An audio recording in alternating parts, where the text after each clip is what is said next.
નમસ્કાર, ટીવી 10 ગુજરાતી ન્યૂઝમાં આપનું સ્વાગત છે। હવે જોઈએ આજના સમાચાર। અમદાવાદ બગોદરા ગામે સામૂહિક આત્મહત્યાની ઘટનામાં 5ના મોત।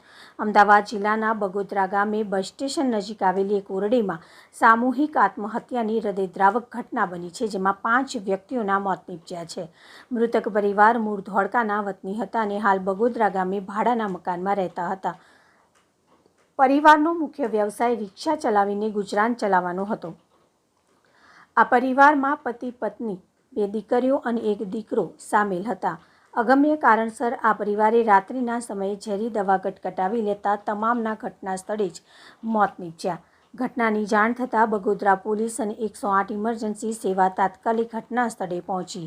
આ ઘટનાની ગંભીરતાને ધ્યાનમાં લઈ અમદાવાદ ગ્રામ્ય SP police, local crime branch LCB, special operation group SOG અને ધંધુકાના એએસપી ઘટના સ્થળે પહોંચી વધુ તપાસ હાથ ધરી છે। 5 મૃતકોના મૃતદેહોને પોસ્ટમોર્ટમ માટે બગોદરા સામૂહિક આરોગ્ય કેન્દ્ર ખાતે ખસેડવામાં આવ્યા છે। પોલીસ દ્વારા આ ઘટનાના કારણો અને સંજોગોની ઊંડાણપૂર્વક તપાસ કરવામાં આવી રહી છે।